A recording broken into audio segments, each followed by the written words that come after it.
Good afternoon, everyone. We'll be beginning shortly. My name is Eric Pablo, and I'd like to welcome you to our speaker series today. Before we begin, I'd like to give a very special thanks to Claudia Lopez for being here with us today. I'd also like to thank Bernie Hammond and the Center for Social Concern, as well as Joanna Quinn and the Center for Transitional Justice, along with Andrea and Jose Briceño. Now, if we could all please turn off our cell phones as a courtesy to our speaker. And if you have any questions or we'd like to express any viewpoints, please do that at our question and answer period after the talk. So now I'm going to introduce Juan Diego, and he'll be introducing the event for tonight. Okay. Good evening, folks. Thank you, Eric Pablo. Eric Pablo is the coordinator of SURLA here at King's University College. So we'd like to thank everyone for being here tonight. I made a little introduction here for Claudia. My name is Juan Diego Castro, and I am the National Coordinator of SURLA ORG. And along with the Center for Social Concern, the Center for Transitional Justice, and SURLA at King's, we would like to thank you for being here tonight. We are thrilled to welcome Claudia Lopez to London in this short tour, which actually began yesterday at York University and is now finalizing at King's College. Claudia Lopez is visiting us all the way down from Colombia, but she's actually based in Chicago, where she is pursuing her doctoral studies. And at SURLA, we believe that Claudia Lopez is, without a doubt, one of Colombia's most important opinion makers. Her work has had unquestionable positive impacts for Colombian democracy. As a university student, she was a leader in the Séptima Papeleta, or seventh ballot movement, that allowed for the reconstruction of Colombia's constitution to what is now known as the 1991 Constitution. As a consultant for the United Nations, she worked across Latin America to promote good governance and shared experiences across local governments. As a journalist, she uncovered the links between paramilitaries and local politicians, which actually led to the incarceration of more than 25 Congress members of Colombia. And as a researcher, she has contributed to, along with Corporación Nuevo Arcoiris, in the understanding of the reality of the Colombian conflict. And this research has actually been used by the Colombian public and by officials in the government, actually. And on a little side note, today at lunch, I asked Claudia, when will you become involved in politics? And her response was, what? What do you think I've been doing for the past 2 decades? I've been doing politics, but politics from civil society. And this is something that we at SURLA agree with, admire, and we would actually like to resemble. To contribute to the greater political debate, not only in Colombia, but also across Latin America. We at SURLA believe that as Colombian and Latin American diaspora, we ought to become involved and as active participants in the development and the future of Latin America. We believe that it is our duty to help bring peace to Colombia, because after 50 years of conflict, it is absolutely a necessity for development of people, for the development of the country and the region. It's 50 years of conflict that neither my parents or even my grandparents have actually been, or myself, have actually been able to see peace in Colombia. And I would actually like to see my little nephew, who was born here in Canada, to one day go back to Colombia and actually see peace, as well as myself. And I know that many of you would agree with me. Like many of you would like to see a negotiated political resolution to the Colombian conflict. And it is time to say no more to war and yes to peace. I'd like to take this opportunity as well just to announce SURLA's public support for the peace negotiations between the FARC and the Colombian government. We believe that from here, as observers in the international community, we can contribute to this effort, and we must. We invited Claudia to London, to Canada, so she could shed light to the importance of finalizing the war with the FARC and the importance that it will be to bring Colombia together and all of us in order to build peace in Colombia. So without further ado, I'd like to say, Claudia, thank you so much for being here, and we look forward to hearing your talk again. Thank you.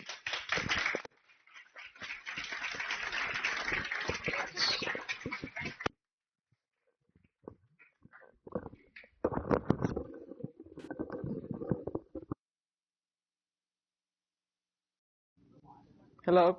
Good? Okay, it's working. Juan Diego, thank you so much for the kind presentation you just gave about me. It's really an honor. I'm really thrilled to be here in London, in Canada, in this university with you.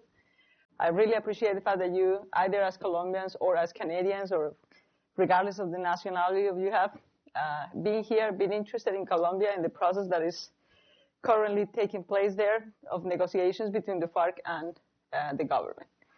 As Juan Diego said, we pay attention carefully to this because this could be a breaking history moment in Colombia.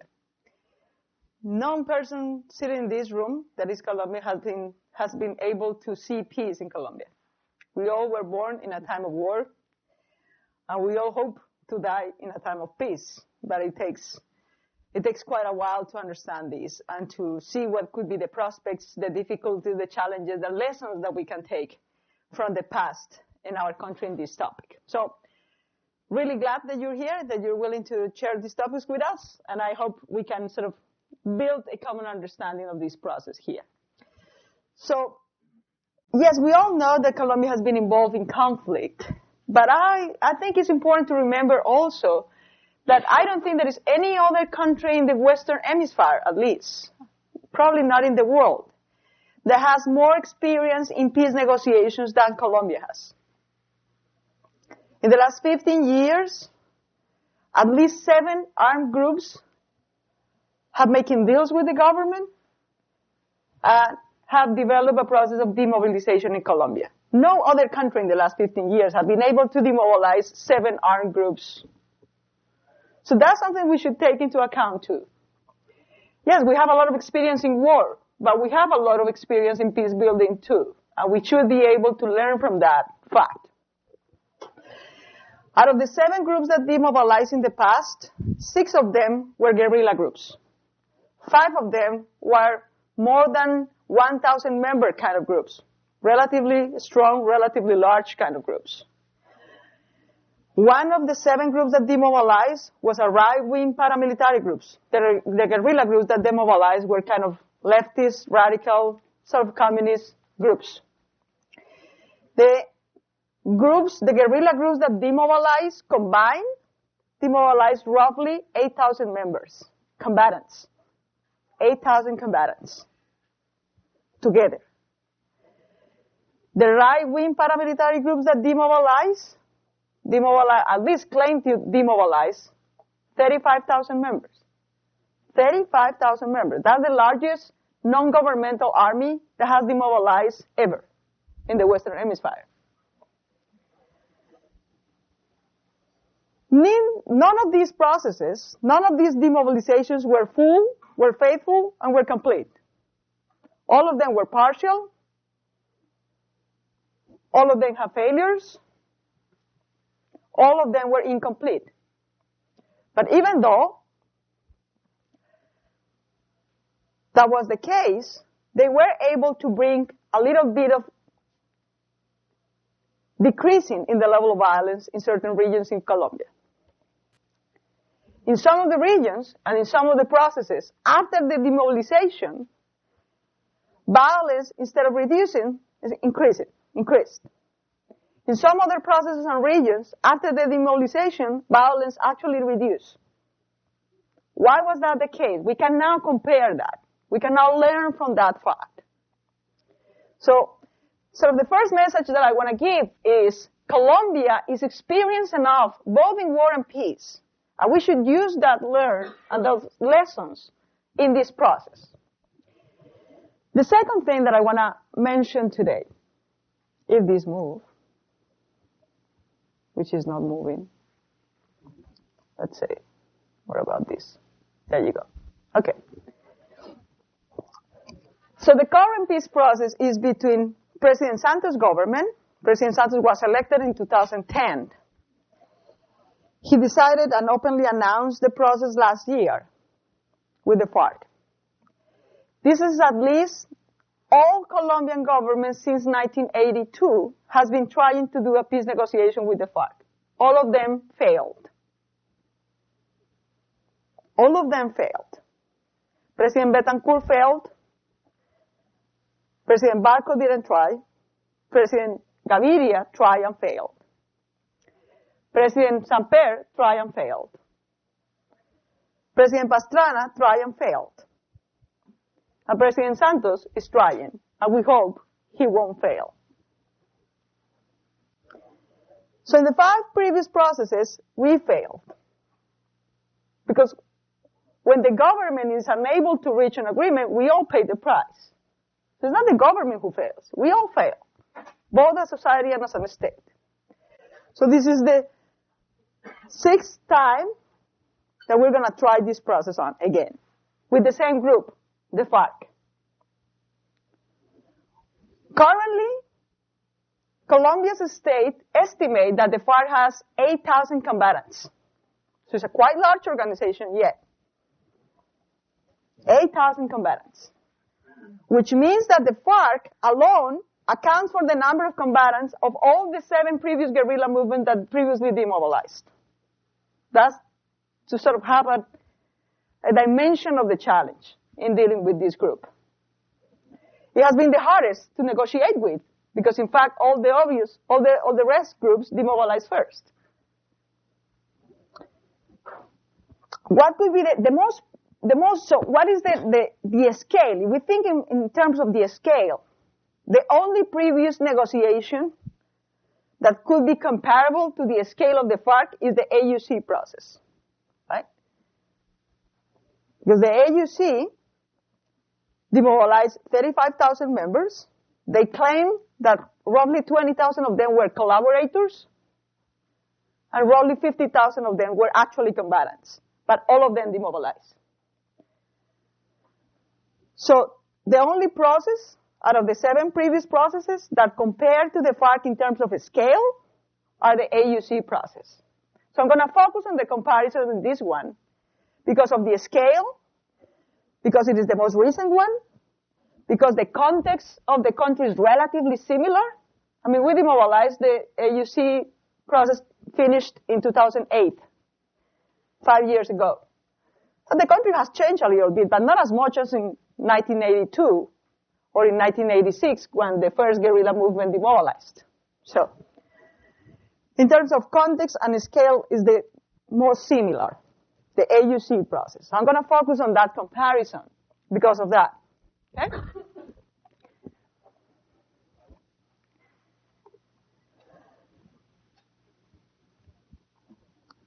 So let's think about some of the differences, this kind of the profile differences between the FARC and the AUC. The AUC was a right-wing paramilitary group. They were sons of the state. They are called paramilitaries for a reason. From 1965 to 1989, it was legal in Colombia to create self-defense groups. It was legal from 1965 to 1989, which means the army was not only authorized, but mandated to create civilian armed groups under their watchdog, supposedly. Which means any lieutenant colonel around the country was required to explain to their superiors why they have or don't have self-defense groups in the region. What kind of communications, training, operations do they share? How long does it take for us to have a good friend? Like a good, strong relationship with somebody. A year? More than a year? What about 5 years? Would be 5 years good enough to build a strong friendship? What about 10 years? Pretty strong? What about 10, 20 years? Very strong. Like our friendship for life, isn't it? That's exactly what happens to Colombia's army and self-defense groups. They have a 25 legal relationship, a common enemy, the guerrillas, common interest, regional elites, cattle ranchers, terratenientes, they both support both the army and self-defense groups for 25 years, openly and legally. So the first problem and the first difference I will recall, from any government, either President Santos' government or any other person, Think about the person that you most like and you would prefer to see as president of Colombia.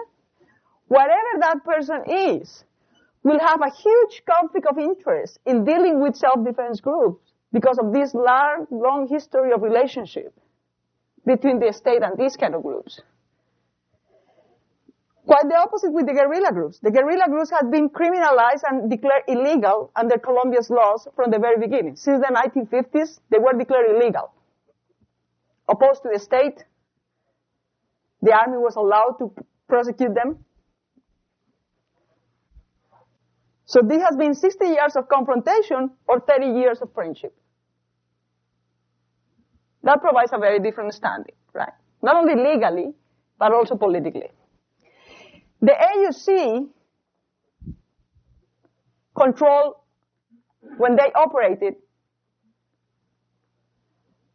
more population than territory. That's quite the opposite with the FARC.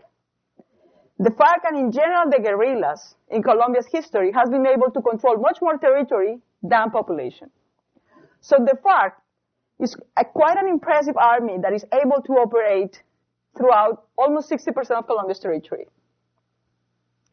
But in that 60% of Colombia's territory only is inhabited by 15% of Colombia's population. The bases, the social bases that the guerrilla groups can reach to are basically peasants, community-based organizations, in general, excluded, remote, peripheral, rural areas. Those are the areas that are the stronghold of the FARC.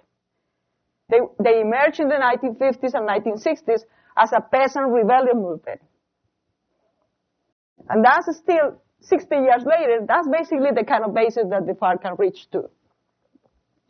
Quite the opposite, the paramilitary groups were born in the cities, in the mid-cities towns, close to the army battalions, working with them together. They have much more presence, the paramilitary groups, in medium-sized urban centers than in remote rural areas. They can reach out to elites, army members, state officials. So it's a very different sort of social network that they can reach to. The third thing that is important, I think, to understand is there is a very different kind of agenda between these groups. So the agenda of the self-defense group was self-defense. That's what they are called, like that. We're going to take justice and protection in our hands. We don't trust the state being able to protect us. So we're going to take defense and protection and justice in our hands. It's a schema of private protection and private security. That's basically what it is.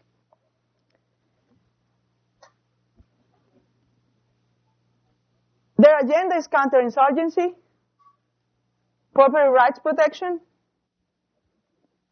entrepreneurial, promoting business and securing businesses and private property.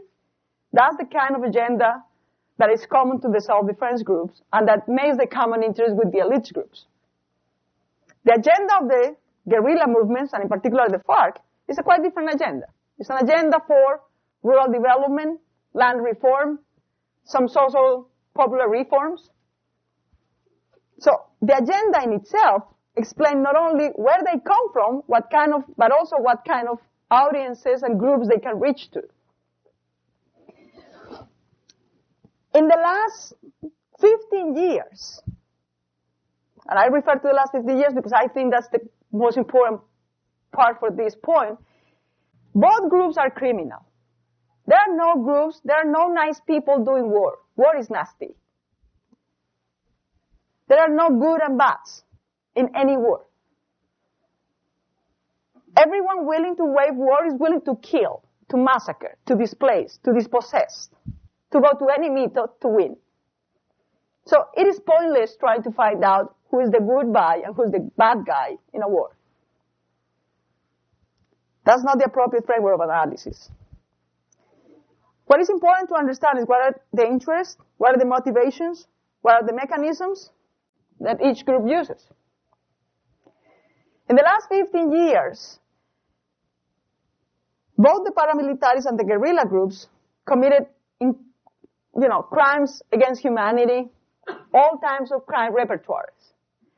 But they both distinguish by different type of military methods and political methods. Both are criminal methods, but the previous difference that I mentioned explain partially the different criminal and military methods that each group use.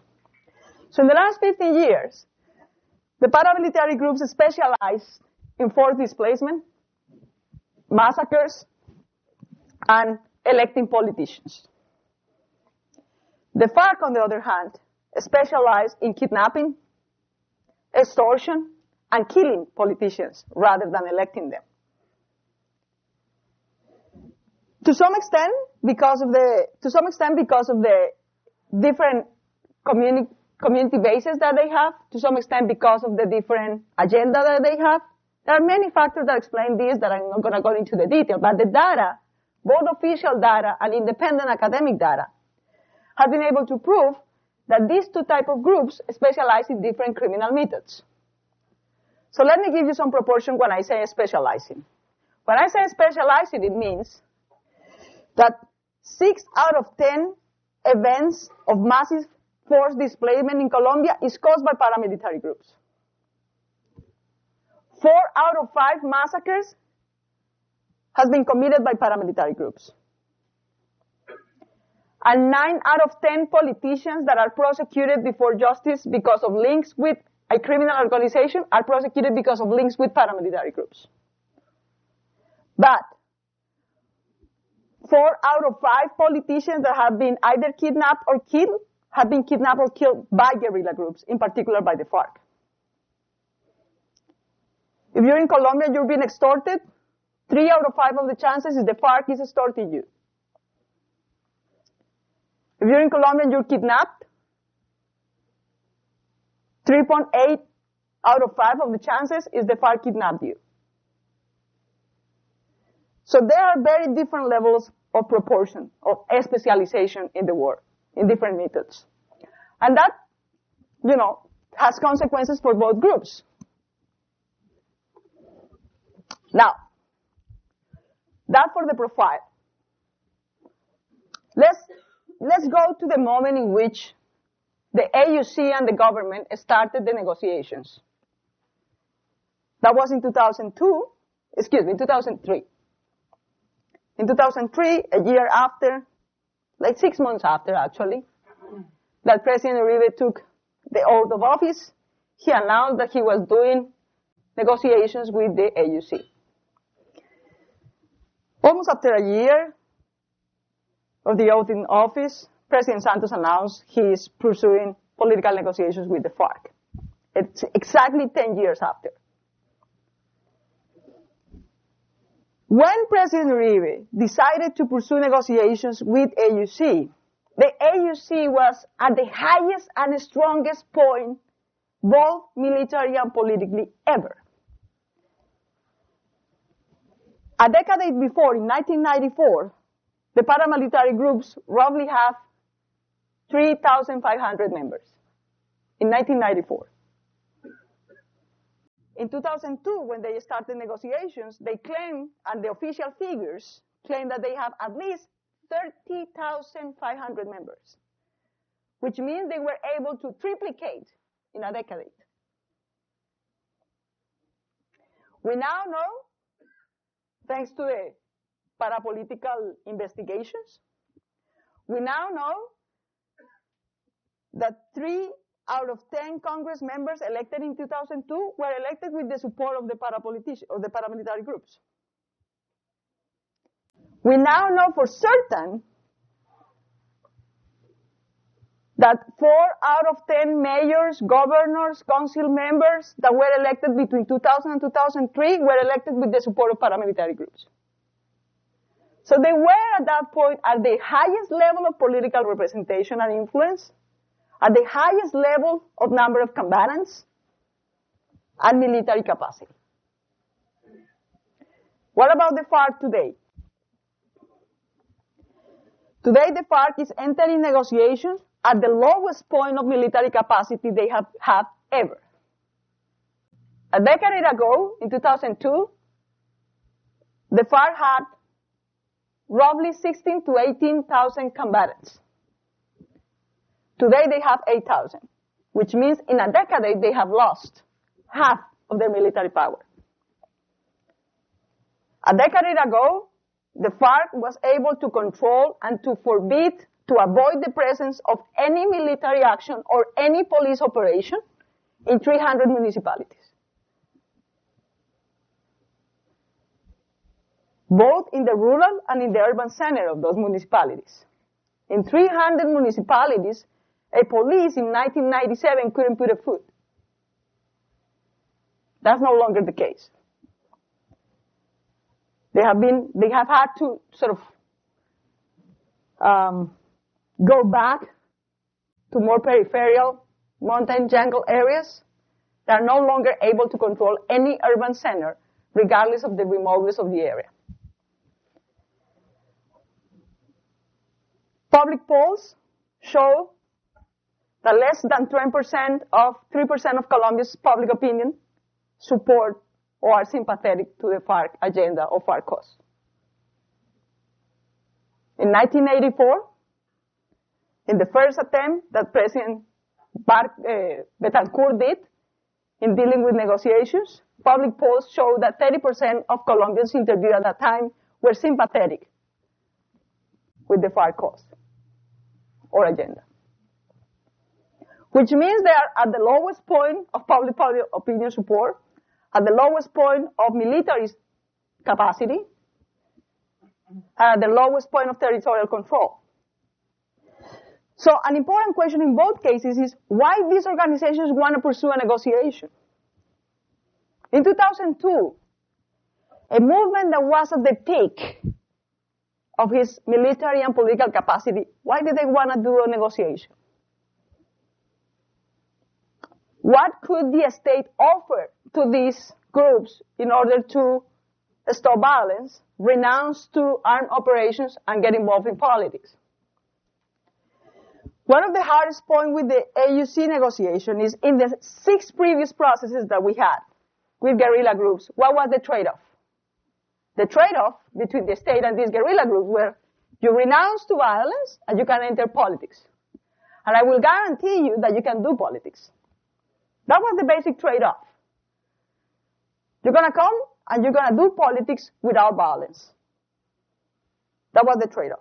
That trade-off worked for 6 guerrilla groups. I mean, they accept the offer. But if you have the AUC that is already having a third part of the political system on their behalf, what do they want? What could we offer them? Another senator? They have 30. Another mayor? They have 200. Another governor? They have 7 out of the 32 governors were elected in 2003 were working for them. What are you going to offer them? Political representation? They have more political representation than the state could offer them to have. What could Colombia's government offer them to renounce to violence? That is a question that was actually, in my opinion, was never actually addressed in these processes.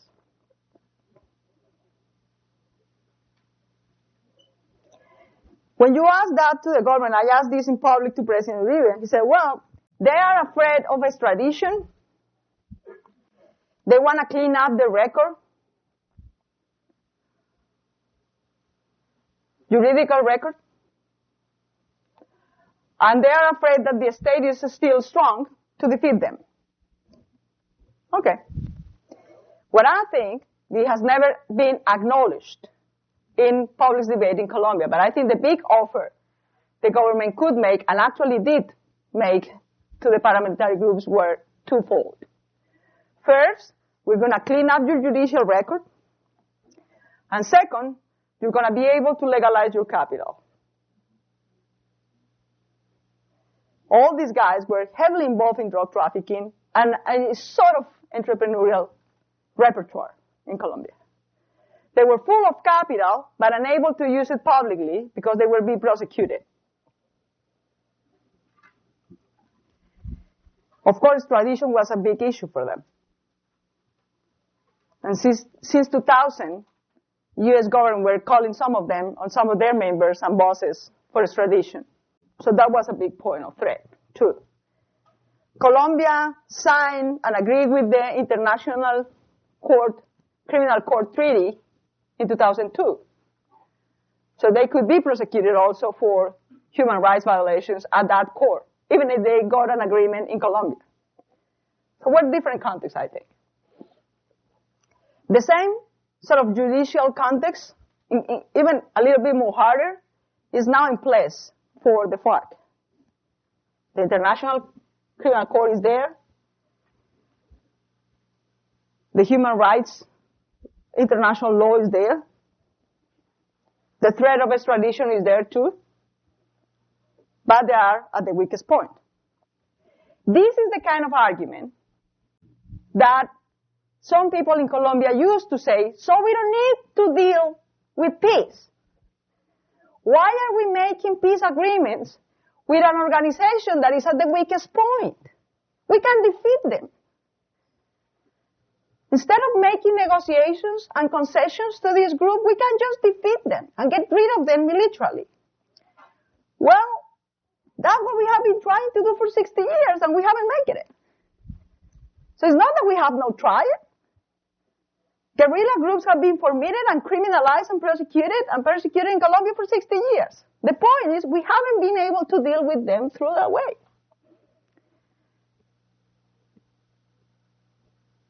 And if you think that the FARC is just about to disappear, sorry to mention that, but it's not true. I absolutely agree. All the figures show that they are at the weakest point in history. But they are far, far from defeated. 8,000 members, 8,000 combatants, that's quite a large army.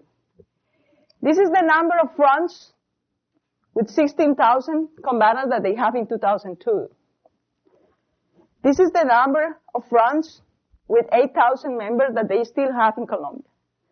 So it's not that when we say they are replicated, yeah, they are replicated, but they still have operations in 400 municipalities out of 1,100 in Colombia. So my question is always to the people who is making this argument is exactly the opposite. If you come to King's College or to Ontario University or to any other university to take a course on peace negotiations, what a professor will tell you is precisely when you have a military organization at the weakest point in which makes sense to make a political deal. It's at this point in which this organization will have incentives to consider a political deal rather than a confrontation. It's precisely at that point. We should never forget that in a democracy, coercion, legitimate use of force and coercion is the last resource. It's a mean, it's not an end in itself. If we can use other means, we should use other means. The second point is, the most affected people by conflict in Colombia is not people like us. Certainly it's not me. I live in a city, the main city. I'm a middle-income people. But if I were an indigenous community, an Afro-descendant, a peasant, or a rural Colombia, this means a 35% of Colombia's population, my chances of being affected by the conflict would have been 10 times higher than my chance to be affected by the conflict. So the lives of those 35% of Colombians, rural, Afro-descendant, indigenous people, we don't have a better tool to improve the chances of their life than a political negotiation to stop the conflict. They are the ones severely affected by conflict. Women who get violated, children who get forcibly recruited,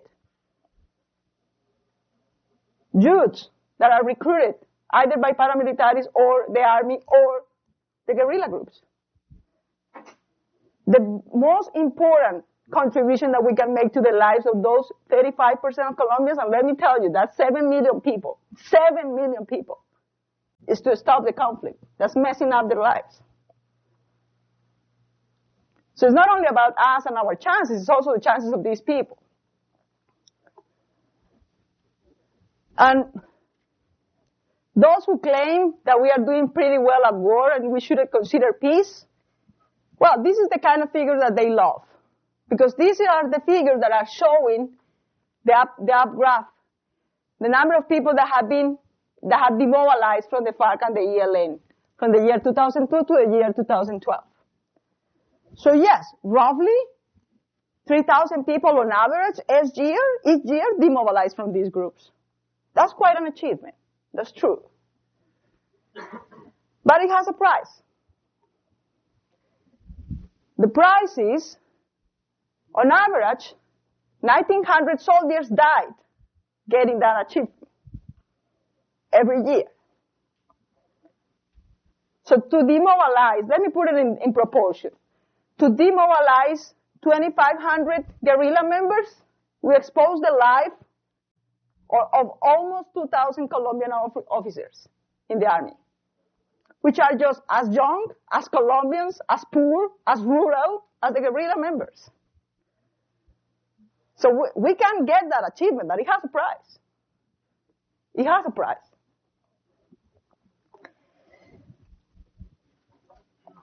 This is the other figure that people who claim that we should pursue war rather than peace love.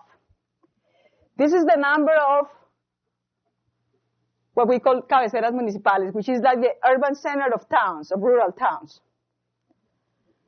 The urban center of rural towns that were taken by the guerrilla groups, the red color shows the number of towns every year that the FARC was able to take by a military operation. They took control of the town by an army. Basically, they destroy the town, and then they take control of it. So as you could see, between 1995 and 2000 was quite nasty period. That's the period in which I was mentioning before that the able was able to clear the state from 300 municipalities. Yeah? Why people who claim that we should pursue war love this figure? Because look at here from 2002 to 2009. It's quite a decrease. Yeah, but a decrease means that they are able, the last year, 2009, they were still able to take and tore down 10 municipalities at the weakest point in which they have. Right? Now, when people say that they are about to disappear, well, unfortunately, the figures of the Minister of Defense of Colombia don't show that. From 2005 to 2008 was the period in which the military offense of the state against the FARC was more successful. Basically because Colombia's army was able to gain decisive advantage in two types of military operations. Intelligence, to infiltrate people who will be able to get information to either capture or to assassinate guerrilla members. So the state did pretty much more well than the guerrilla in intelligence. And they have also aerial capacity that was decisive in getting this advantage, which means Colombia's army is able to bombard guerrilla operations and guerrilla members on the ground. Out of the 9 members of the top commanders of the FARC, 4 of them have died in the last 10 years in military operations against the state. 3 of them were bombarded. So the guerrilla has to adapt to these kind of advantages of Colombia's state. When the guerrilla was able to take control of these 300 municipalities, why they were able to do that? Because of drug trafficking, rents involvement, and because they were able to ensemble not small, typical guerrilla groups, but large types of armies. To ensemble a group of more than 200 guerrilla members to turn down a municipality. They can no longer ensemble 200 guerrilla movement and keep it moving throughout the country for a month. Because through intelligence, they will be localized and they will be bombarded. That's the kind of advantage that Colombia's state has now. So what is the type of war that we have now? It's the typical, we're coming back to the 80s. We're coming back to the typical guerrilla warfare. Small groups, hit and run, not open combats, not open confrontation. When we say that the guerrilla is replicating and hitting back where? It's hitting back in the middle of Colombia's civilians, which means it's a lot riskier for the civilians, because they became sort of the shield of defense of the guerrilla groups. It's a lot riskier for the civilians. So yes, they receive a lot of, hits, but from 2008 on, they have been able to recover and to readapt by using, for example, snipers. Almost 2,000 members of Colombia's army has been killed by the FARC in the last decade by snipers. Half of them in the last 5 years. Because a new tactic. It's just a person, a good trigger, and you put down a Colombia's officer. Land mining. Land mining is now not only an instrument for defense, but for offensive purposes.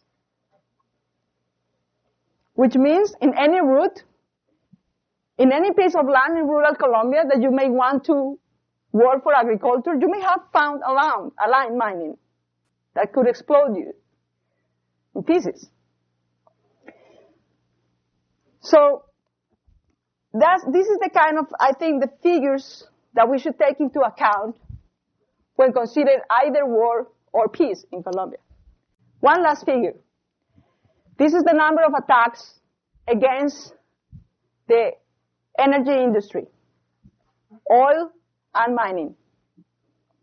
It's a not new niche, because guerrilla operations against this type of infrastructure has been there since the 90s, but it's increasing again. Attacking oil pipes, attacking oil infrastructure in general, which has not only lives, but also a lot of environmental consequences. So, all these figures, just to give you an idea of, I don't want to minimize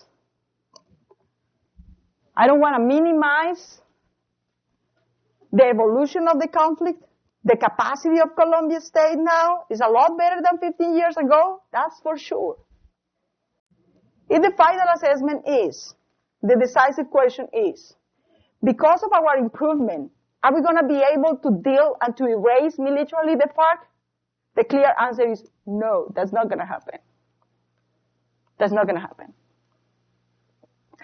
The question is, are we going to capitalize the strength of the state in a political negotiation? Yes or no? And I think the appropriate answer is we should pursue political negotiations, which is what the government is trying to do. So let's come back to this point. What is the starting point in terms of this trade-off? What could we offer the FARC? Political representation is an offer that still works.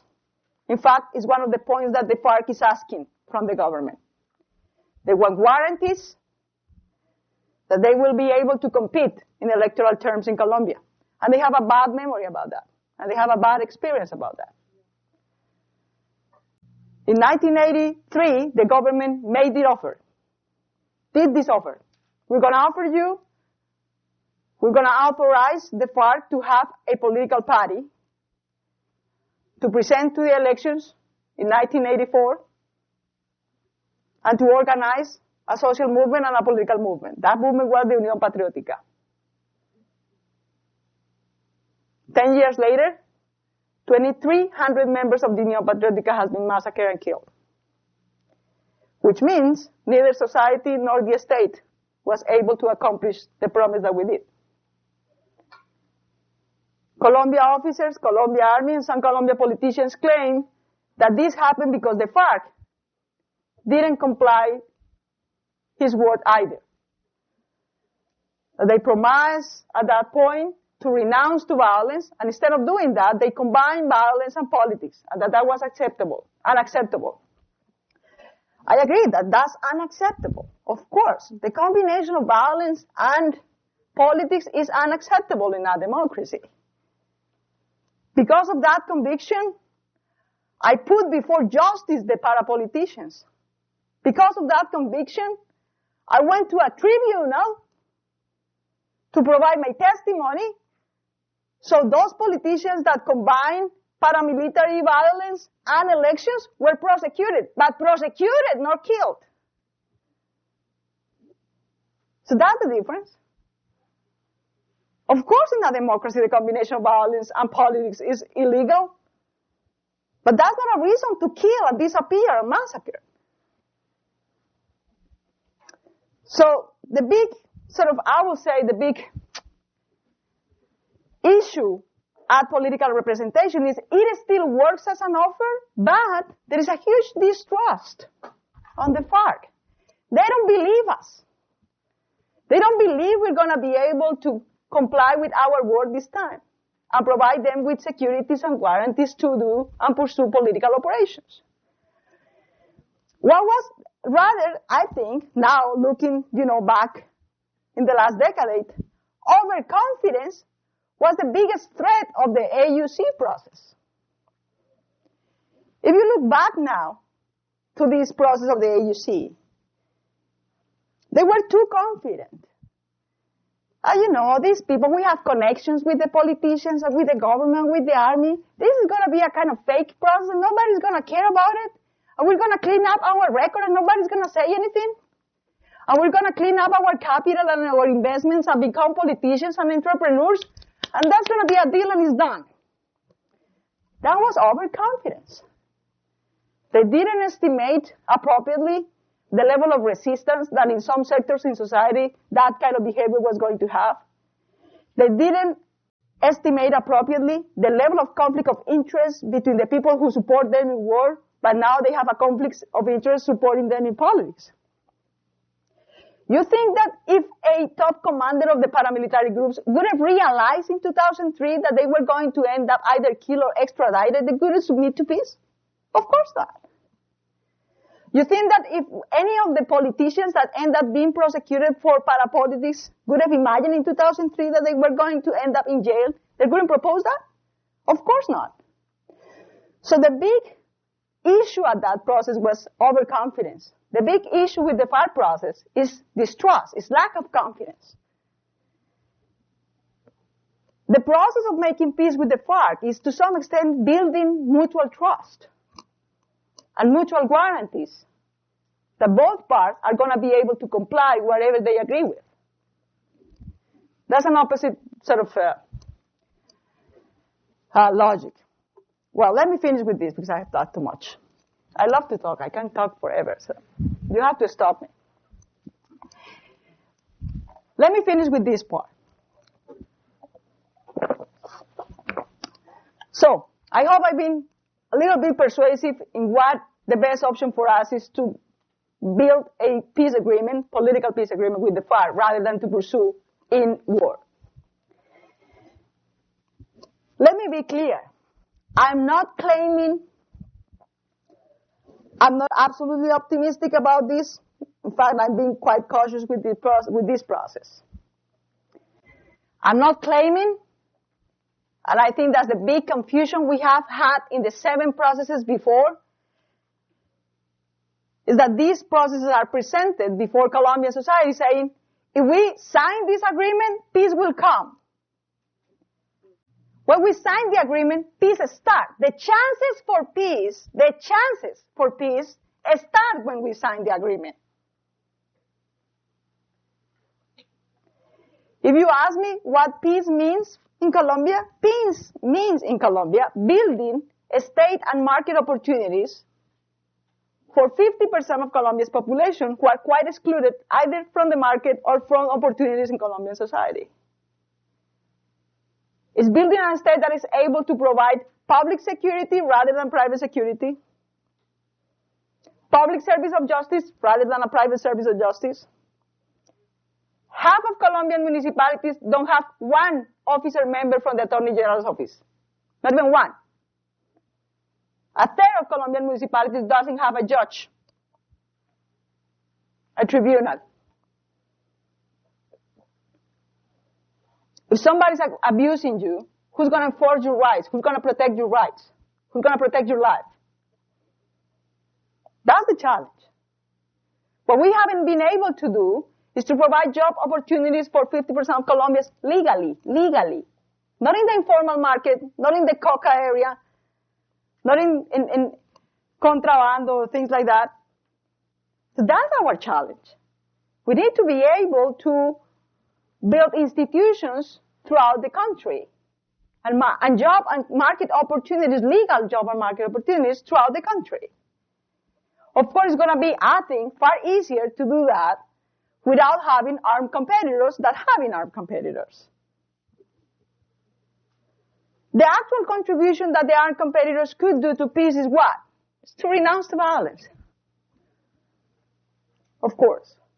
At this moment, we are spending 4.3% of Colombia's GDP in defense. That's quite a lot for a country that is poor, such as Colombia. I don't expect that there are some people saying, if we sign an agreement with the FARC, we're going to be able to transfer that 4.3% to social investment. That's not true. That would be unwise to do.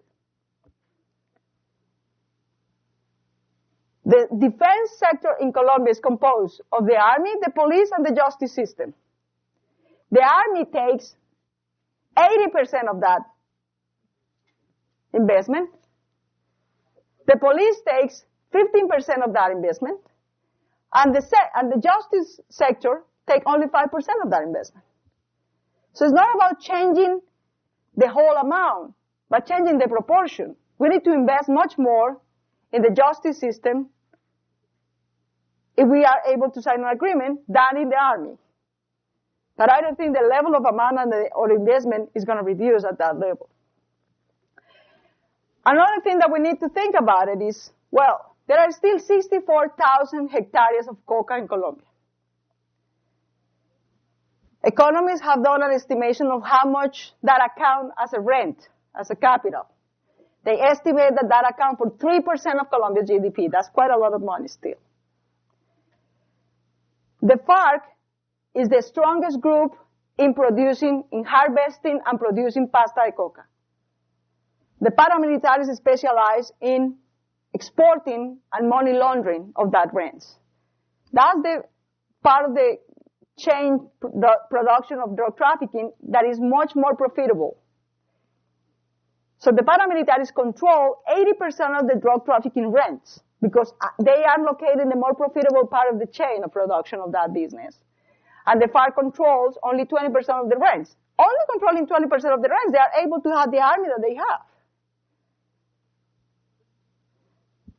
But because they control coca production and pasta de coca production, there are 60,000 Colombian families involved in coca production. So the biggest challenge dealing with the FARC is not only how are we going to demobilize the 8,000 combatants, it's what are the kind of opportunities and deals that we're going to make with these 60,000 families. One of the things that makes me hopeful about the process, about the kind of agenda that the FARC has asked in this process, is that they were the ones that insisted in putting the drug trafficking point in the agenda, which I think is smart. Not only because, I think the war on drugs policy is just a failure and stupidity. Period. Having said that, we cannot disregard the impact of the drug trafficking business in Colombia. So an important point, the FARC is offering at this moment, publicly, they have said, there are 64,000 hectares in Colombia. We can compromise to a 10-year plan of eradication of half of that area. 30,000 hectares, we haven't been able to do that in a peace agreement. More than eradicating coca, it's not about eradicating coca, it's about incorporating people. It's what kind of offers can we make to these families? What can they produce and make a living of instead of coca? So that's an important point, and that has to be in the agenda. The other price of peace. Peace, I think, peace is the option, but it's costly. I mean, to accept, to reduce the level of justice. We're not going to have full justice for somebody who demobilized. Nobody's going to demobilize to go 60 years to jail. Nobody. That's asking people to act irrationally. They might be criminals, but they are not irrational. Right? So the cost is we have to make a trade-off between full peace, but full war. Full justice, but full war. Or partial justice, but partial war. I'm not supposing, my only expectation is that the process with the FARC could be as good or as bad as you want to see it with the AUC. The AUC demobilized partially. Partially means half of their troops remain engaged in the conflict. That's what we call now, the government call now the Bakrim. They are not Bakrim, they are neo-paramilitary groups that never demobilized. Even such a failure, half of the people didn't demobilize, only half of the people demobilized. Even such a failure reduced on average 40% of violence in Colombian towns in which the paramilitary operated. 40% of violence. That's a huge decrease. That's a huge decrease. It couldn't be nice, 100%. But we cannot disregard 40% either. So sort of my projection is, let's suppose the FARC, who have 8,000 members, demobilize just the half. If we can get an additional 40% of violence reduction, that's a good deal, still. That will be reducing the pressure on Colombians in rural areas enormously and open up opportunities for them enormously. So this is not wishful thinking. I'm acknowledging that some of them may be running war. I'm acknowledging that drug trafficking will be still a challenge. I'm acknowledging that it's going to take us decades to get to build the state and market opportunities for Colombia's population, no doubt. But we will have a lot better chances to do that if we demobilize a strong competitor such as the FARC. Finally, the big piece of price of peace, is dealing with Colombian elites. There is a rule of thumb in negotiations. War unite and peace divide. That's the rule of thumb. Making war unite everybody. A common threat and a common enemy unite. Dealing with a previous enemy through political means and negotiations divide. So I'm not worried about the fact that at this point there is a lot of tension and polarizations, and President Uribe is against the peace negotiations and other people is against the negotiations. Well, without that elite division regarding the issue of peace, we couldn't propose peace and we couldn't pursue peace. In the last 10 years, Colombian regional and national elites were united behind the cause of war. Now they are severely divided. Let's simplify this division between Santos versus Uribe, which is a lot more complex than that, of course. But let's simplify in those terms. There is a lot of people worried every day saying, no, we cannot promote this nasty confrontation between President Uribe and President Santos. Well, that's the price we have to pay to pursue peace. President Uribe has his all complete right to oppose to this process. I'm not going to call him an enemy of the process or anything like that. I'm not going to call him for this process the way they call us when we criticize the paramilitary process. We were right. When we said, look, you're overconfident. This is not going to work. You have to pursue transitional justice. You cannot go for full amnesty. This is going to be a failure. They call us enemies of the peace. And the process failed. I'm not going to call him an enemy of peace. I understand he has his cause and think it's legitimate. But the big piece of price is that if the peace agreement between the FARC and the government works, and they sign an agreement, and we want those agreements to be implemented after the agreement is built and signed, we have to do all we can to reunite Colombian elites to pursue these agreements. Anyone that has studied the issue of state building or market building in Colombia should know, or everywhere in the world, should know that the state and the market is, first of all, a coordination mechanism for the elites. They agree to have it to provide some advantages and services for themselves. And then they extend that to the rest of the population. Elite division is one of the first causes of a state weakness where it is present. So the division is useful to pursue peace, but the division is going to be a killing to implement peace. Part of the price of peace is that we have to reunite these guys and compromise them with building the state and building the market. These imply, for example, some level of impunity? Of course, unfortunately. There is a lot of people who think in Colombia that the paramilitaries and the parapoliticians should respond more heavily before justice. I agree. But we should take this into account. If we keep promoting elite division after the peace agreement, we're going to have a lot less chances to implement the peace agreement. And that's going to be part of the price. Part of the price is we want to promote a nice picture, hand by hand, between President Santos and President Uribe. Let me put it in those terms. I'm oversimplifying again. But that's part of the price.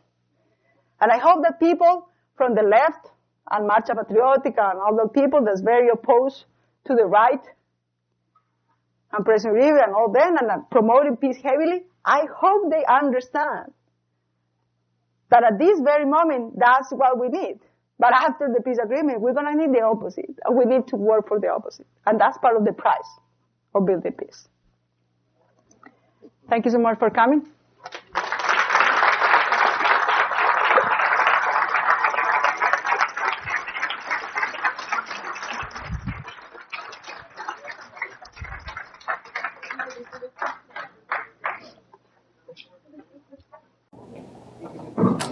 Eric.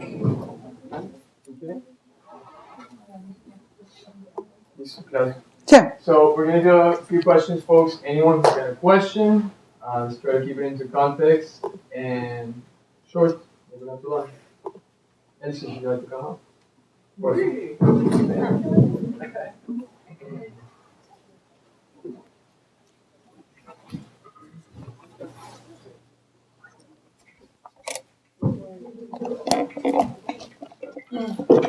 Hi, Claudia. Hi. Sí, soy Elsie. I'm Elsie. I'm actually King's College. I study here. There are very nice faces. I'm also work for the General Attorney Office in Colombia, especially in Nariño. Mm-hmm. And just want to thank you for coming to Canada, coming to London, and to King's College. I think you are really a brave Colombian. Thank you. Thank you very much. My question to you is basically, what does the mobilization mean for you in the context of Colombia? Right? I can assure you that we have the mobilization, but every day I hear in Tumaco, which is my town, and from the Pacific coast in Nariño, that we say that we don't have paramilitaries, we have not guerrillas anymore, but it's not true. So especially when Colombian and the international community doesn't want to approach the drug issue, right? So what these people is fighting about in Tumaco or in the Pacific Coast, what is this about? It's about drugs, right? So what does the mobilization mean in this environment? What are we going to do with that?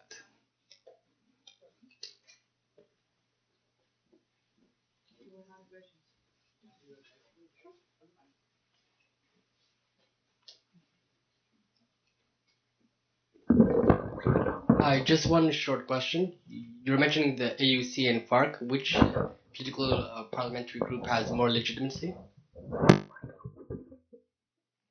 Yeah. No, like which one has more legitimacy?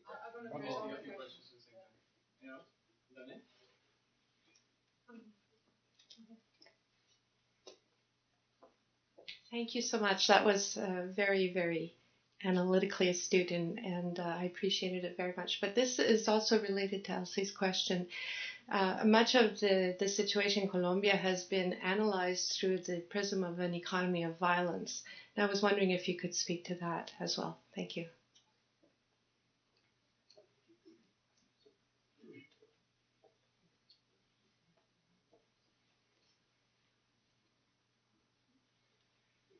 It seems to me that finally, for peace to exist in any country, one has to have a comfortable, safe environment in which to live, a good standard of living. And I just wonder, your presentation was phenomenal, but you didn't reference the relationship, I think, which is unfortunate, between Venezuela and Colombia, where I believe the other government is actually supporting. We hear it alleged anyway that it's supporting violence in your country. And also, you may or may not know that the Western world is looking to Latin America generally, and Colombia particularly, to invest. And one of our large banks just bought a bank in Colombia, and I see that as probably a very positive thing because it suggests that the business community is confident. And how can that but help raise the standard of living and reduce the tendency for people to volunteer to take bad money when good money is available? Thank you. Let me address these questions and then we go for a second round. Okay. So, yeah, the economy of violence is a heavy issue here, of course. Here you have, I think, I have a particular view on that. I want to start making clear that point. I think analyzing the political economy of Colombia's conflict, there are like two main schools, I would say. There is one school that basically says, look, drug trafficking explains Colombian conflict. If you just don't have, if cocaine would have been legalized tomorrow, we wouldn't have conflict in Colombia. Because it's because of the drug trafficking rents and the large amount of profitability of that business that we have conflict. And there is a lot of studies showing sort of the econometric relationship between drug trafficking rents and increasing violence in Colombia. That's one school. There's another school that says the political economy of the conflict is much more complex than drug trafficking. Drug trafficking is only a part of the explanation. But the main issue is not that an illegal economy, such as drug trafficking, using private armies, is also that the supposedly legal economy uses private armies for advantageous positions both in the economic arena and in the political arena. I belong to the second school. I acknowledge that drug trafficking is an influence in the conflict, but I don't think that's the main explanation. Colombia has 60 years of civil war. Before 1 hectare of coca was present in Colombia, private security and private justice and the use of violence for political and economic purposes was present in Colombia 30 years before.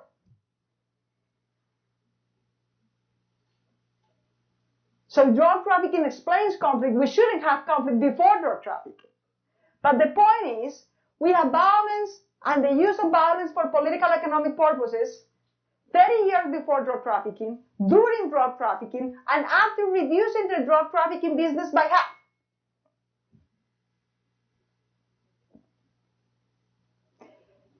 The period from the mid-90s to 2002 is the period that is more convenient for the first school. Because at that period, both violence and drug trafficking rates increased. It's one of the most violent periods in Colombia's history, from 1997 to 2002. And that was the period in which coca crops doubled, actually tripled in the country. So that's the sort of the gold period for the first school, because they are able to prove at that period there is a strong correlation between the two things. But I always tell my friends, mainly economists, defending this first school, well, you have to open up the picture. Don't only look to your gold period, look from the 90s and look through the 2010. I think the most important thing in Colombia is to, one, commit, convince, and also force Colombian elites not to use private justice and private security. And to pay taxes so that they have to pay taxes to build police, army, and judges that are able to protect them and protect the rest of the population. And judges that are able to prosecute them as much as the rest of the population. That's hard to commit.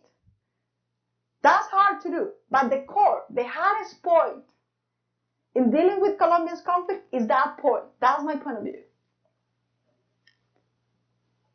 I've been a huge critic of President Uribe, as you all know. I think he was part of the elite that was part of the problem, that invest decisively in creating paramilitary groups to protect their property, to protect their lives, and to ensure them opportunities for political and economic advancement. But I have to acknowledge also that when he was in the position to be part of the solution, he was part of the solution. No other president in Colombia's history has invested more heavily in public security than Álvaro Uribe. Álvaro Uribe has been the only president in the 20th century that raised a tax exclusively for funding the army and the police. That convinced Colombian elites that it was worth paying the security tax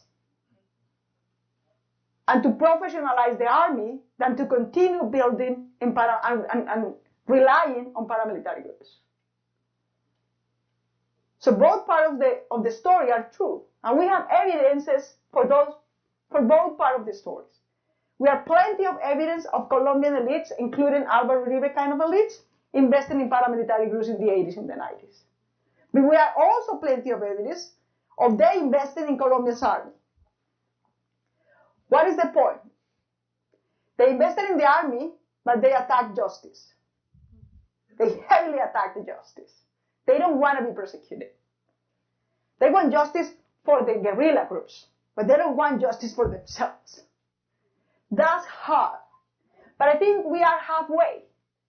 I mean, the ideal point is the point in which we can commit and compromise and force Colombian elites not only to invest in security, they already made that step.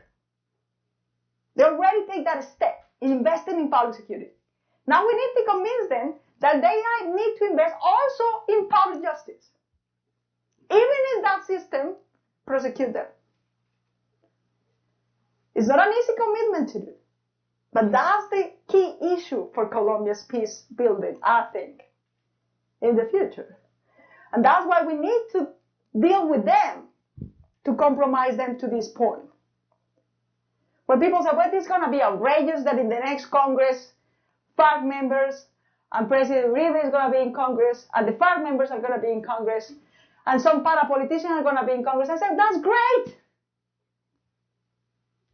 I mean, what's the problem? Is that what we want? I mean, what do you prefer? To have them making war or to have them in Congress and compromise in Congress? I don't mean offering them, all of them, impunity. It's not plain impunity. But if we get close to that point, the prospects of building peace, I think, are better. We're going to continue. The Pacific coast has been the most affected by violence in the last 10 years. If you see the figures in the 90s, the regions more heavily affected by violence in Colombia was the Caribbean region and the Eastern Plain region. The Magdalena Medio and Eastern Plain region and the Caribbean region was the most affected by violence in the 90s. In the last decade, it has been the opposite. Those regions, the Caribbean region, the Center region, and the Plains, have been decreasing in violence, but the Pacific coast and the border with Venezuela has been increasing in violence. Is drug trafficking the main aspect explaining that? Yes, that's true. Is drug trafficking the main aspect explaining that? Which means I'm glad that by first time a Colombian president is saying to the world, hey guys, you know what? We need to rethink about the policy on drugs. This is not working. This is common sense. This is something that any Colombian president should have said 30 years ago. Nobody said it before. I'm glad my first time a president is saying, this war on drugs, guys, doesn't work. Guess what? It doesn't work. We've been committed to that policy as much as we can. It's a complete failure. It costs money. It's not effective. It's not reducing the price of cocaine or the offer of cocaine in your country, and it's killing and corrupting a lot of people in my country. Why the hell do I have to pursue that policy? It may take a while for that policy to evolve, but at least I'm glad that the debate already started. And I think that's going to have sort of marginal, soon consequences. I think, for example, I can assure you that in a 3 years period, aerial spraying is going to be stopped in Colombia. Simply because it doesn't work. It doesn't reduce coca crops, and quite the opposite, is quite contrary to a state building project. Because the amount, it takes 6 spray aerial things to deal with 1 hectare of coca. These 6 spreads of aerial thing, spraying coca, eradicate also cacao, also coffee, also banana. It only eradicate coca. It also eradicates food. Which means people is affected in their health, in their income. It's against the state because they see the police who's doing the aerial spraying as an enemy. It's actually opposing people to the society and to the state rather than integrating people. And the government, the Ministry of Defense, has plenty of studies showing this. It's the first time that, to the best of my knowledge, in the last 30 years, that by first time Colombian officers in private is showing this kind of studies to the U.S. government saying, guys, this doesn't work.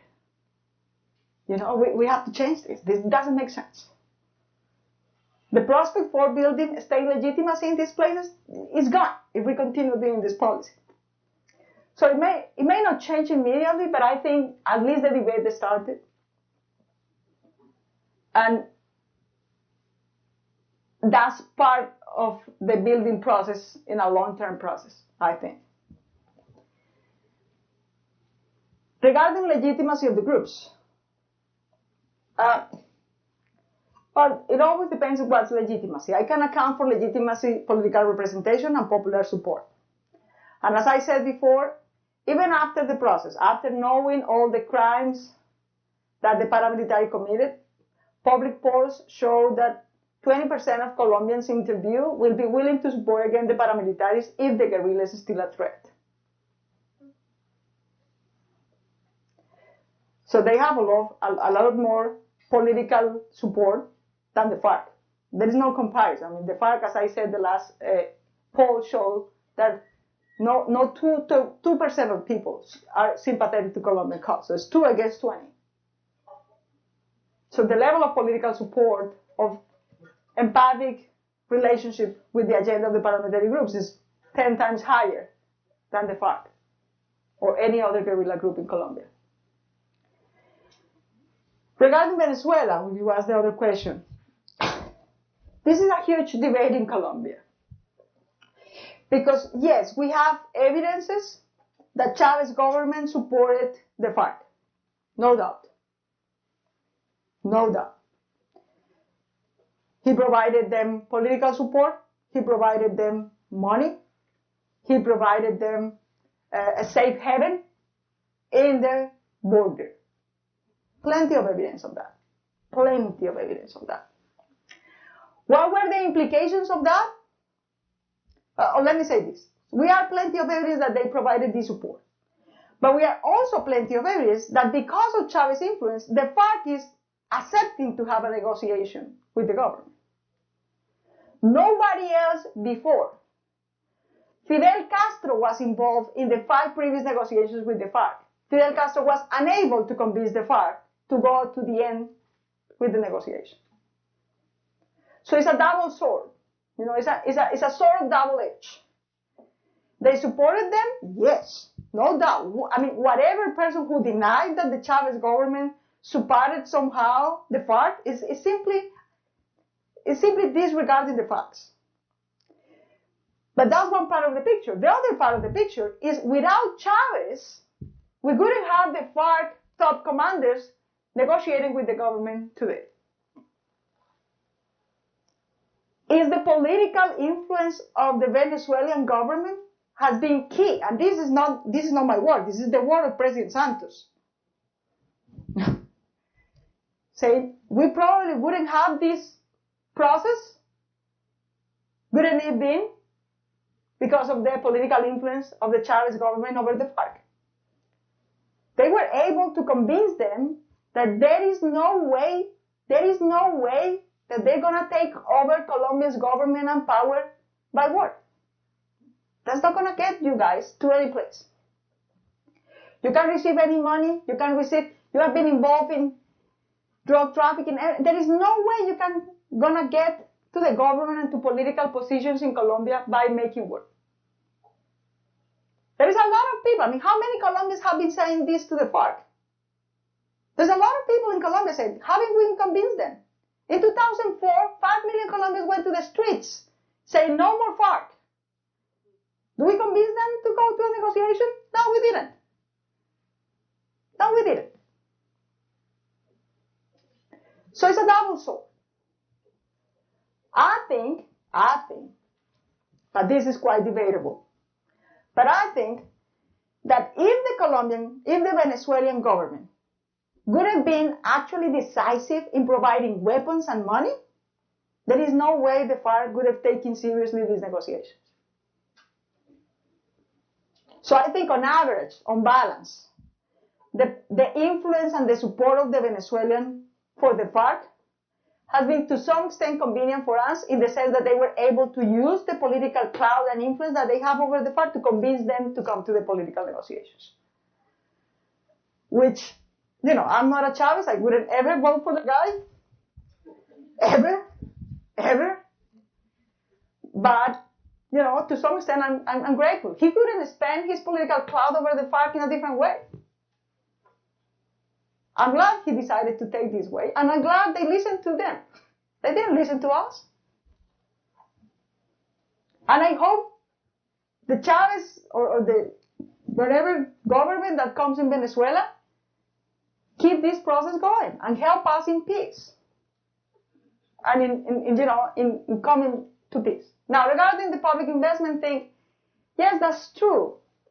I agree with you that private investment in Colombia has been increasing since the last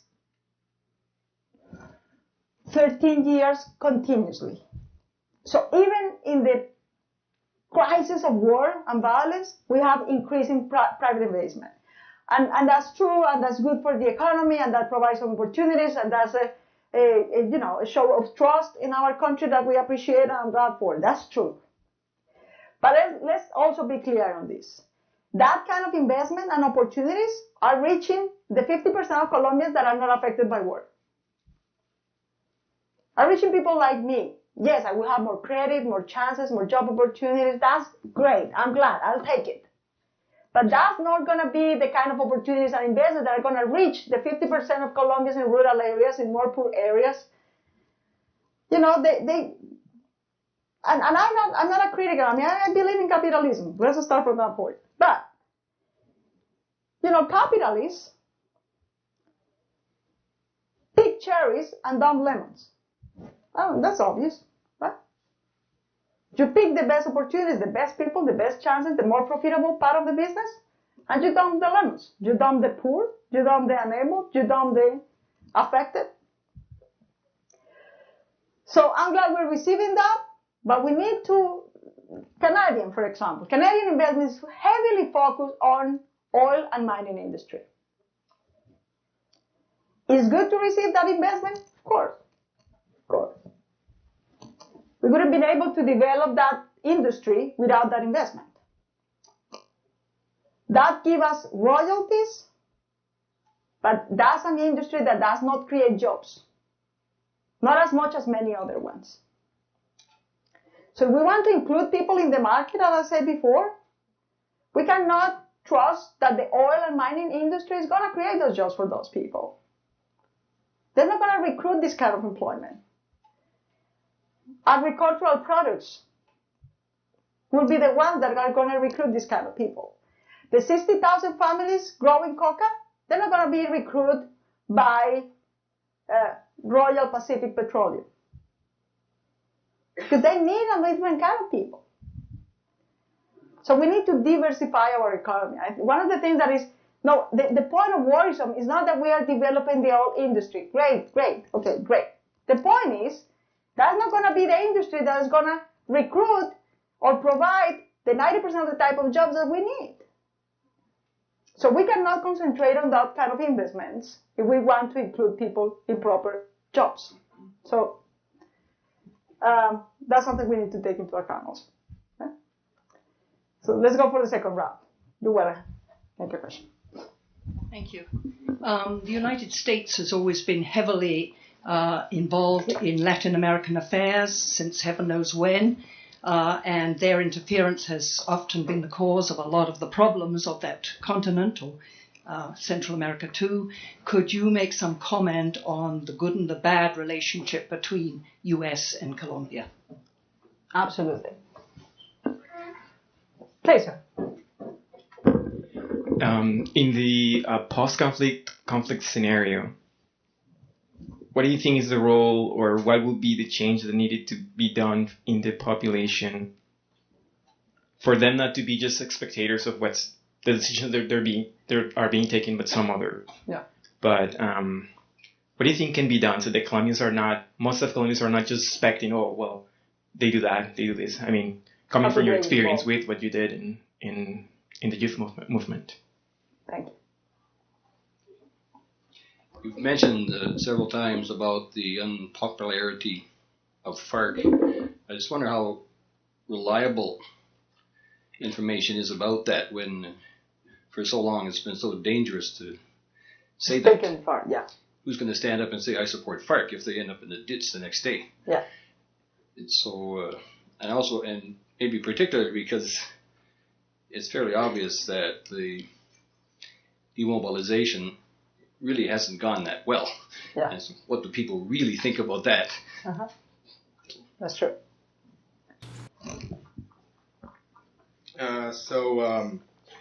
You were saying that the elites are part of the conflict because they're not united, right? So I was wondering, why aren't they united? What would be a common ground for them to be united? What's in for them when peace comes, if it comes? If peace helps economic development, hence their fortunes, is only the persecution that they fear, the social justice. That's one thing. And you were saying and mentioning something about the oil industry, mining industry, and all this locomotoras that they're like talking about right now. Yeah. How do you see biofuels like ethanol or palm trees? Like how can that help for substituting coca fields? And what happened with I think they were planting some with the Plante plan or something. They were substituting alternative development. Yeah, why didn't that work, or why was that stopped at some point?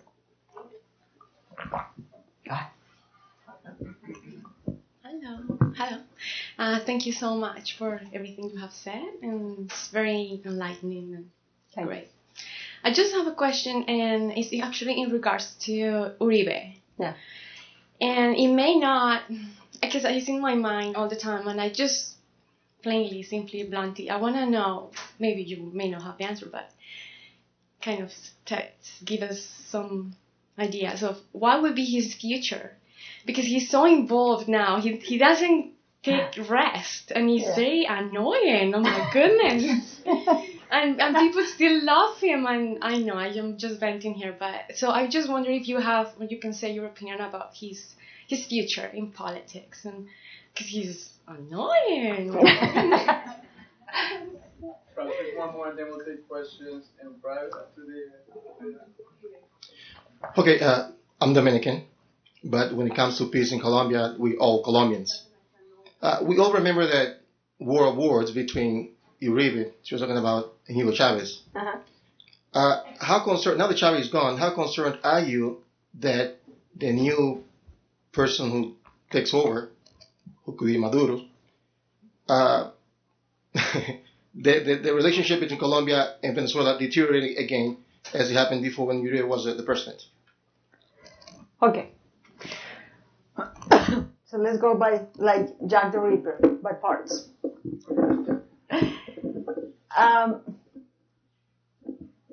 You're right. Maybe the polls that I'm mentioning are biased. Of course, it's not the same to say publicly that you support the paramilitaries than you support the FARC. That's unfortunate, but that's a fact. They might be biased, and in fact, one of the things that I'm I would say amazed to see in these processes is that the FARC seems to be, according to the public communications that they produce and stuff, they seem pretty confident in the chances that they may have in politics. They seem pretty confident. They say, well, there is another Colombian, there's another Colombia that you guys don't know, that you have no clue about it, that is waiting for opportunity to express politically and socially and to mobilize on behalf of the kind of peace agenda that we are promoting. And these people are going to show up and mobilize and vote and support this process. I think they are overconfident on that point. I will be much more cautious on how much chances the FARC will have in politics.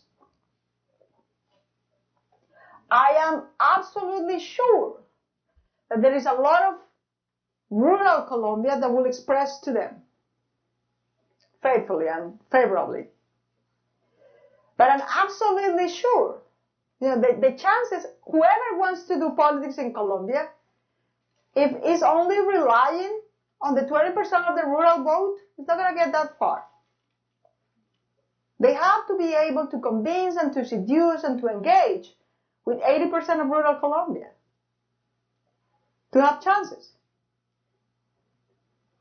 So, but I'm glad they are quite optimistic, because if they are optimistic about their chances of political future, that's a good motivation for them to go through these political dealings with the government. So I'm much cautious about it. In fact, when I've been asked, what do you think will be the best offer for the government to make to the FARC, I said, well, I will depart from transitional justice, so plain impunity is not allowed, which means the top commanders will have to face confessions and prosecution and some years in jail. And after that, they might be able to recover political rights and maybe to be elected. But if one ensure some political representation for the FARC, the best option I will suggest to the government is to provide them a number of seats in Congress. Fixed. for some years. That's the same instrument that the government used with the six guerrilla previous groups. If we want to take a lesson from those groups, previously we offered them some number of seats for a period, which means for a 4-year period. After that 4-year period, the number of seats in Congress from these groups reduced by 80%, which means 4 years was a period no long enough to build up a political movement for them. When they had to face competition, open competition, 4 years after, they couldn't manage to maintain the level of political representation that initially they had. So if we want to learn something from those processes, the clear lesson is 1 period with fixed seats is not good enough. You need to provide those fixed seats for at least 2 or 3 periods for them to have sort of the time to build up a political movement that is able to compete openly. If we want to sort of take into account the lessons previously. What could we do? How could we engage? I think, based on the previous experiences, I actually think President Santos, in terms of the technicalities of the negotiation, he is sort of taking into account the previous lessons.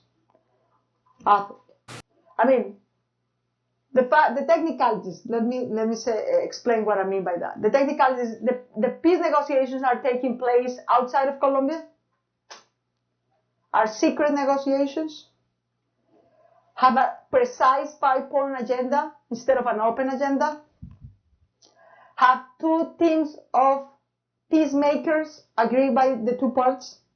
It's not that anybody can appear a day to negotiate something. No, you know from the very beginning who is going to be the negotiator. From the beginning to the end. Okay? And the peace negotiations are taking place in the middle of the conflict. There is no ceasefire to make these negotiations.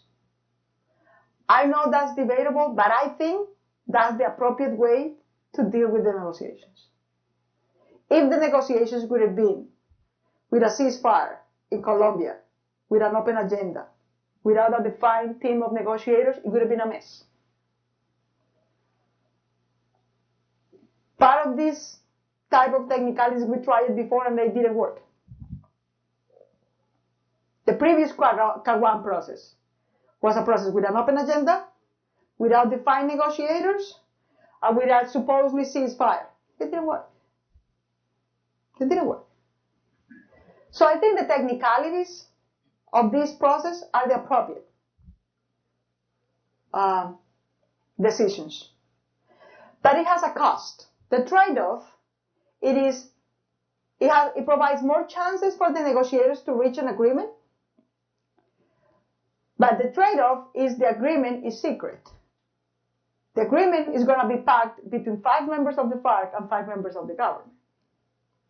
Yes, the government has the right and the legal right to negotiate on behalf of us. But the big question will be, will Colombian society accept that part? So the trade-off for this kind of negotiation is whatever peace agreement these negotiators reach has to go to a popular vote. It has to go to a popular vote. That's my opinion. The government has not been absolutely clear about this point. The FARC is asking to call for the election of a National Assembly so that the agreements can be incorporated in the Constitution, in a new Constitution, approved by this General Assembly. Quite interesting, the far right in Colombia, such as President Uribe, is also interested in a General Assembly because they say that's the only way to reform justice, which is a very critical point for them. I don't agree with the General Assembly, but whatever the case, could be through General Assembly, could be through popular elections, could be through a referendum. The point is, the trade-off of making a secret negotiation, you have to put that to a approval of the population. There is many people afraid in Colombia. When I said this with my friends in the left, they said, you're crazy. We cannot put the agreement through a referendum because the right could defeat us. The no for the referendum could win. And that's going to be a problem. I said, guys, that's the price. If we don't put the referendum forward because we think that the no is going to win, anyway, we lost already.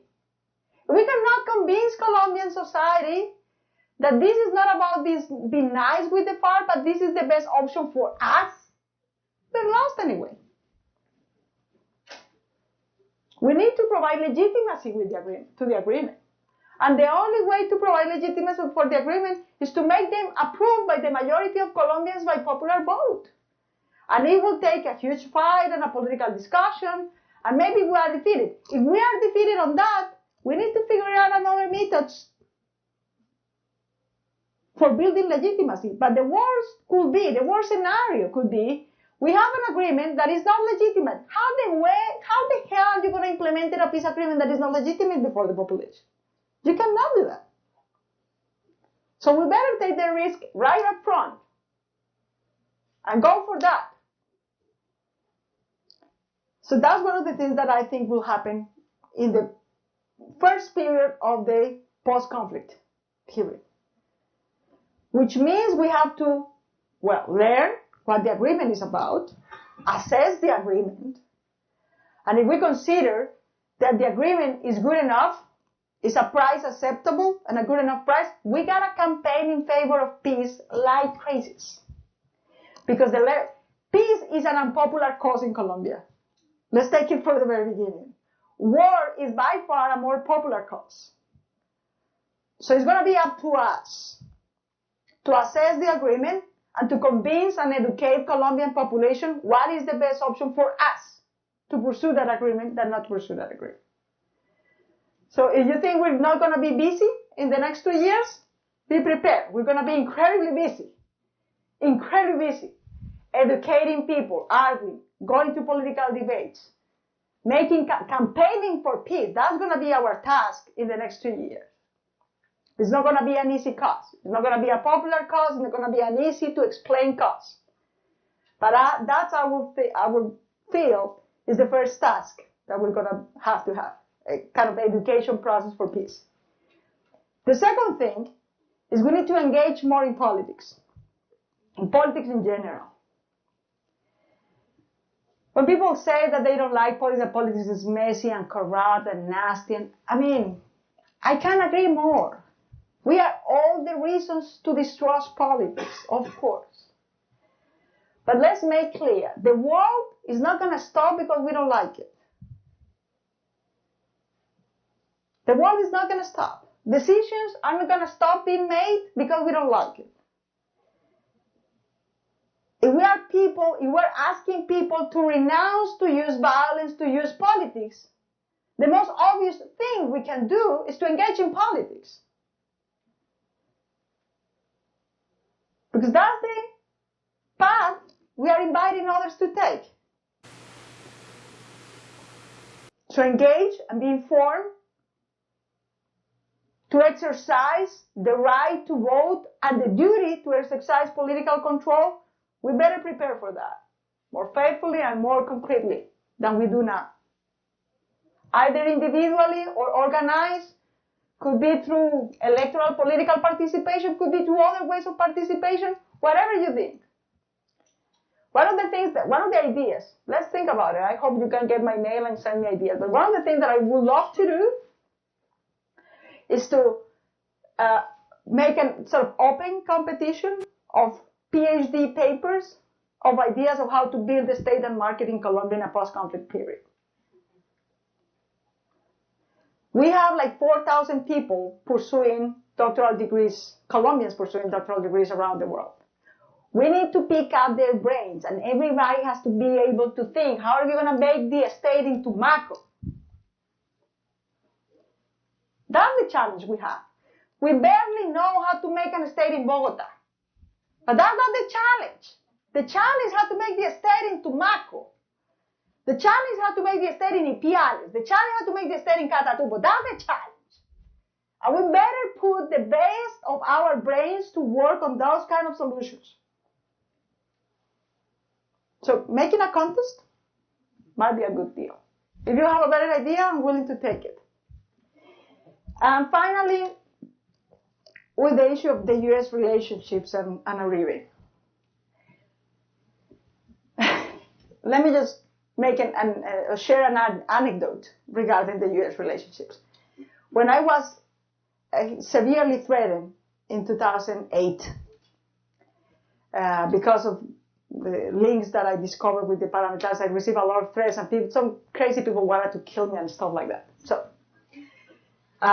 friends came and tried to help me, and many people said, well, what can I help you? How can I help you? Well, I don't know. I mean, what could you do? I really don't know. But one of the offers that I received in 2008 to sort of take care of me and try to protect me was to come to the United States and make a kind of presentation of my investigations of parapolitics before Congress members, Congress consultants, the State Department, the New York Times people. People have to know what you're doing and why you are being threatening so that they can sort of make public claims and the government is forced you to protect you. I said, well, if you think that it will work, I'm willing. I mean, what I have to lose to them, it's my life. If you think that will work, I will do it. So I came for like a month tour. I make these kind of presentations like 5 times a day. In Washington, in New York, in a lot of places. And some Congress members, I'm not going to reveal the names, but come, you know what? First of all, thanks for coming. We were not informed about this. I mean, our embassy, they don't say, I mean, we didn't know the word parapolitica before you came. We just simply didn't know that. So we're going to ask our embassy why they are not mentioning this issue in the report. They said that. Oh, that's nice.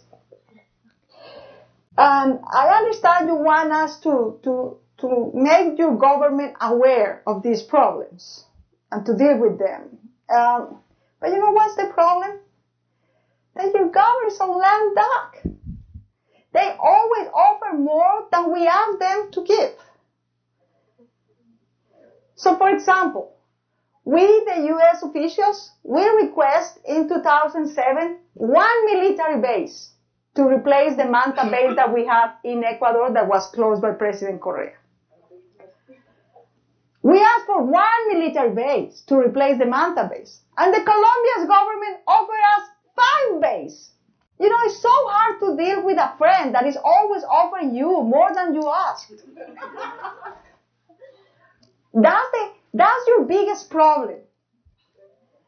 When you come here to ask us to make the Colombian government, to press the Colombian government and to, try to take care of them and make them aware and sort of pressure them a little bit.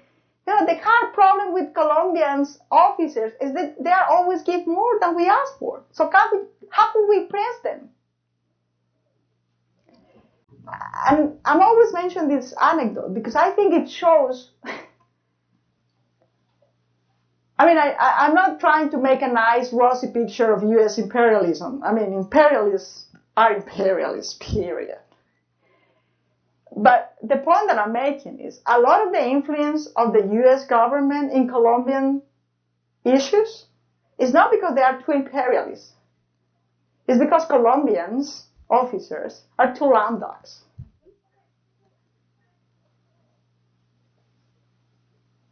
So the place that we need to take care of is not of heavy imperialism in the United States. It's but the heavy submission in Colombians elites. That's the issue that we need to deal with regarding external influence in Colombia. I would say. And as for your point, look, as I said before, I'd rather have the people that comply and believe and like and support President Uribe using Twitter than using paramilitaries. I mean, really. Considering that they previously used executions that we call falsos positivos, and they previously used paramilitarism and massacres, that they use wars and they jail the entire day in Twitter, let's then allow that to do so. I mean, that's not going to kill anybody. So that's the price of peace. That's why I mentioned this. We're not going to eradicate the extreme far right in Colombia. They are popular, they have support, they have some causes that are legitimate. What we need to do is to compromise and commit or submit them by political means or by justice, not to use criminal means. They're not going to change their agenda, and they don't have to. All we are asking them to change, as much as we are asking the FARC to change, is the criminal means they use for the political agenda they have. It's not going to be easy. It's not been easy.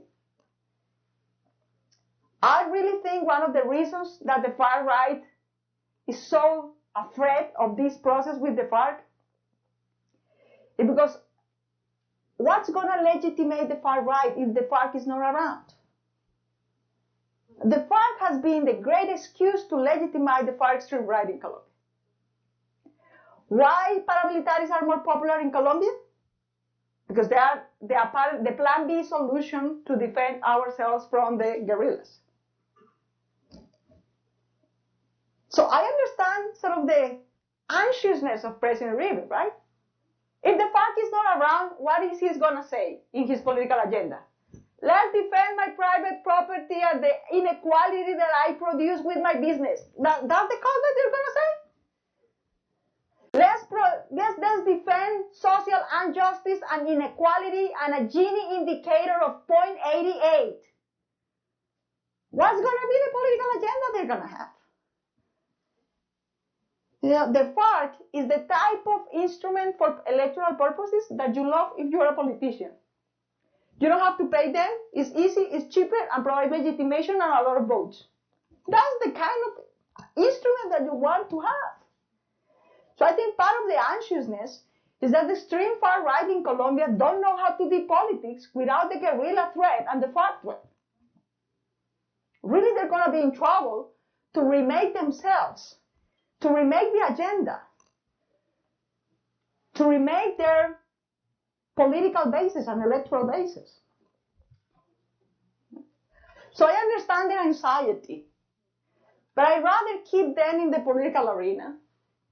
If we try to marginalize them, to exclude them from the political arena, it's going to be worse for us. We need to ensure that they will keep the path that lengthy but surely they are taking towards political means rather than criminal means.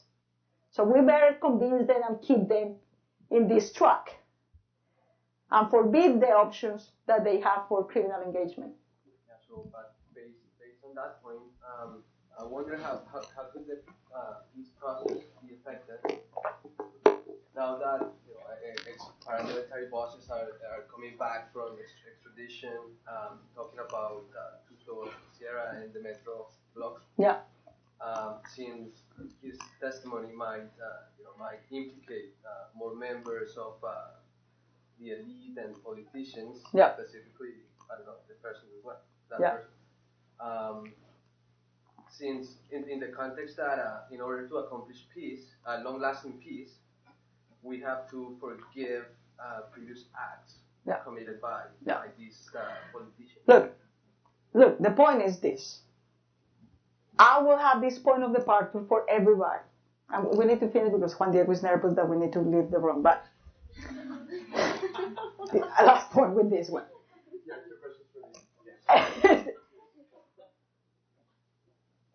My bottom line, I'm as Colombian, I'm willing to offer a transitional justice, which I explain what I mean by that word. No full justice, no full 60 years jail, confession, acknowledgement of the crimes, couple of years, no more than 5. I think that the peace and justice law was correct on that, between 5 and 8 jail years, and after that, the authorization of political engagement.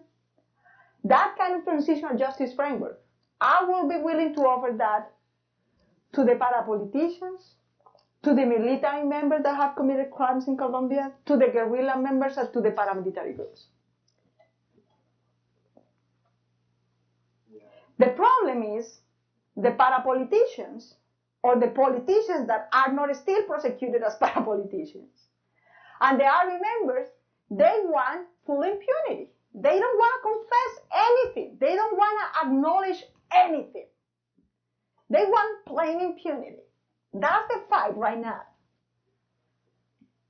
Is the prospect of peace, I think, is being able to enforce a relatively equal and same transitional justice framework for all the actors involved in the conflict. So for President Uribe, it's perfectly right that the paramilitary members had this transitional justice framework that he proposed and he approved. But that very framework is unacceptable for him to offer to the FARC. What? So that's sort of the trade-off. I think what have to pass in the next years, that we have to sort of equalize a relatively similar, probably not equal, not exactly equal, but relatively similar transitional justice framework for all the actors, either political members or army members or guerrilla members or paramilitary members, to deal with this. Are they afraid because the paramilitaries are coming? Of course they are afraid.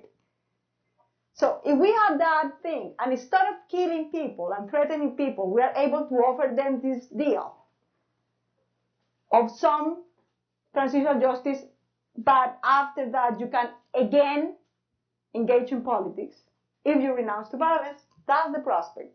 But it's hard to do. And to convince these people, we have to do politics. What else are we going to do? We have to do politics to pursue this kind of agenda, to prevent full impunity for some, transitional justice for some, and full justice for others. That's not going to be the best prospect. We need to sort of equalize the transitional justice for everyone. Thanks for coming, guys. Thanks for coming.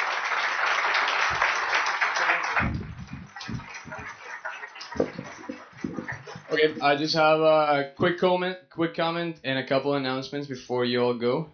Well, first and foremost, I would like to thank Claudia on behalf of SURLA ORG, SURLA at King's, the Center for Social Concern, and the Center for Transitional Justice for being here. We'd like to thank you for the depth and clarity of your talk, and I hope that we can all take the lessons learned tonight and actually take them to task to try to contribute to the peace process. So thank you very much, Claudia, for that, and I'll just ask for another round of applause for the wonderful work that she's been doing for over 25 years, and for the courage that she has taken in her life and all the risks that she has taken in life.